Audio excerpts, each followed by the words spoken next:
ప్రకృతి వ్యవసాయ సాగులో రైతుకి మెయిన్ కావాల్సినటువంటి అది ధర. అంటే కాయ బలంగా ఉండి కాయ సైజు బాగా ఉంటే ధర అనేది ఆటోమేటిక్గా వస్తుందండి. సో ఇప్పుడు మనం హార్వెస్ట్ చేసిన తర్వాత మార్కెట్కి వెళ్ళి కాయ చిన్న సైజు ఉంది లేదా టన్ను రేటు ఎంత ఉంది, రోజు రోజుకి కూడా టన్ రేట్ మారుతూ ఉంటుంది మార్కెట్లో. ఈరోజు ఈ రేటు ఉందంటే రేపొద్దున ఈ రేటు ఉండదు. సో ఇట్లా ఈ ప్రకృతి వ్యవసాయంలో మనకు అటువంటి ఇబ్బంది అనేది ఉండదండి. ఎప్పుడూ కూడా మనకి ప్రకృతి వ్యవసాయంలో డిమాండ్ అనేది ఎక్కువ ఉంటుంది. ఎప్పుడైతే మనం రసాయనాలు లేకుండా ఎటువంటి పురుగు మందులు అవశేషాలు లేకుండా మనం పండించినప్పుడు పంటకి ఆ పంట చెప్తుందండి, మనం చెప్పవసరం లేదు. ఆ కాయ యొక్క రుచి ఎప్పుడైతే చెట్టు మీద పండి మనం చెట్టు దగ్గరికి వెళ్ళగానే స్మెల్ వస్తుందండి. ఆ స్మెల్ అనే దాన్ని ఆస్వాదించినటువంటి వ్యక్తి ఆబ్వియస్గా కాయని డిమాండ్ చేస్తాడు. ఒకసారి కాయ రుచి చూసిన తర్వాత ఆటోమేటిక్గా మళ్ళీ మళ్ళీ కావాలని చెప్పి మన అడుగుతారు. ఇది మనకి రసాయనిక వ్యవసాయంలో కానీ లేకపోతే మార్కెట్లో దొరికేటువంటి దాంట్లో ఈ రుచి అనేది కనిపించదు. సేమ్ వెజిటబుల్లో కానీ ధాన్యంలో కానీ వరిలో కానీ వీటన్నిటికీ ఎట్లాగైతే మనకి డిఫరెన్స్ కనిపిస్తుందో అట్లాగే పళ్ళల్లో రారాజు మామిడి పండు.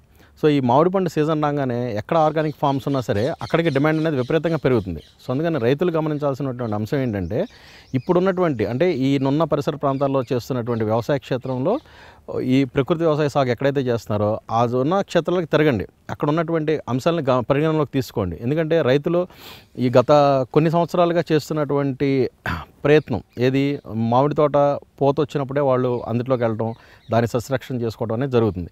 సో ఇక్కడ మేము చెప్పేది ఏంటంటే పూత వచ్చినప్పుడు మీరు మామిడి తోటలోకి వచ్చి సస్యరక్షణ చేసేదానికన్నా తొలకరి నుంచి మనం అంతర పంటలు వేసుకొని మనం మెయిన్ పంటకి ఇన్ టైంలో జీవామృతం అట్లాగే కషాయాలు వీటన్నిటిని పిచికారీ చేయడం వల్ల ఎప్పుడైతే మనకి ఈ భూసారం పెరుగుతుందో ఆటోమేటిక్గా మెయిన్ పంటకి వచ్చేసరికి మనం ఏమి చేయవసరంలా, పూత నిలబడుతుంది. పూత వచ్చి పూత రాలిపోకుండా అట్లా నిలబడుతుంది. అప్పుడు ఆటోమేటిక్గా ఏమవుతుంది, రైతుకు ఒక భరోసా ఏర్పడుతుంది. అరే మనం ఇన్ని సంవత్సరాల నుంచి పోగొట్టుకున్నటువంటి ఫలితాన్ని ప్రకృతి వ్యవసాయంలో ఇంత సింపుల్గా మనం నిలబెట్టవచ్చా అనేది రైతుకు ఒక అవగాహన కలుగుతుంది. సో దీన్ని మేము ఇచ్చేటువంటి పిలుపు ఏంటంటే మామిడి రైతు రసాయనాలు లేకుండా పండిస్తే మార్కెట్ రేటు కన్నా రెండింతలు ఎక్కువ రేటు వస్తుందండి. ఎందుకంటే ఇప్పుడు డిమాండ్ పెరుగుతుంది ఆర్గానిక్ ప్రొడ్యూస్కి. అలా అని చెప్పేసి వాళ్ళు మార్కెట్లోకి వెళ్ళి ఇది ఆర్గానిక్ అంటే కొనేటువంటి పరిస్థితి లేదు. తోటకు వచ్చి తోటలో కాయ చెట్టు మీద పండిన తర్వాతే కొంటున్నారు. ఎందుకంటే వినియోగదారుడు ఇంతకు ముందులో ఉన్నటువంటి ఆర్గానిక్ ప్రొడ్యూస్ అవేర్నెస్ వేరండి, గత సంవత్సరం నుంచి వచ్చినటువంటి అవేర్నెస్ వేరు. ఎందుకంటే నెంబర్ ఆఫ్ ఆర్గానిక్ స్టోర్స్ పెరిగినాయి, అట్లాగే అవేర్నెస్ ప్రోగ్రామ్స్ పెరిగినాయి. చాలామంది రైతులు మారుతున్నారు. ఇది కూరగాయల పరంగా కానివ్వండి, వరి సాగు పరంగా కానివ్వండి, వేరుశనగ సాగు పరంగా ఉండి ఇట్లా ప్రొడ్యూస్ పెరుగుతున్నప్పుడు వినియోగదారుడికి అవేర్నెస్ పెరుగుతుంది. ఇది ఆర్గానిక్గా కాదా అని చెప్పేసి వినియోగదారుడే చెప్తున్నాడు. సో అంటే ఏంటి, వినియోగదారుడికి ఎలా తెలుస్తుంది, ఇది కోసిన తర్వాత ఎన్ని రోజులు నిల్వ సామర్థ్యం ఉంటుంది.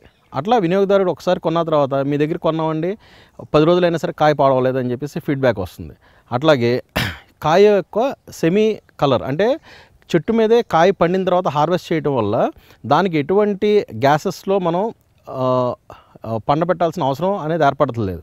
సో ఇది వినియోగదారుడు డైరెక్ట్గా ఫార్మ్స్ ఈ ప్రకృతి సాగు చేసేటువంటి క్షేత్రాలకు వెళ్ళి కొనుక్కుంటున్నారు. క్రింద సంవత్సరం మేము ఇక్కడ ఎక్స్పీరియన్స్ చేసాం. ఉన్నటువంటి డిమాండ్కి మేము సప్లై చేయలేకపోయాం. అందుకని మా యొక్క పిలుపు ఏంటంటే మామిడి తోటలో చేసేటువంటి రైతులు ఈ క్షేత్రాన్ని చూడండి, పూత నిలబడుతుందా ఉంటుందా చూడండి. ఎందుకంటే పూత రాలిపోతుంది, రాలిపోయిన శాతం గమనించమంటున్నాం. మేమేమంటున్నాం, రసాయనిక వ్యవసాయంలో మీకు 60% నుంచి 70% పూత రాలిపోతుంది, 20 నుంచి 30% అక్కడ నిలబడుతుంది. ఈ ప్రకృతి సాగులో మీకు 80% పూత నిలబడుతుంది.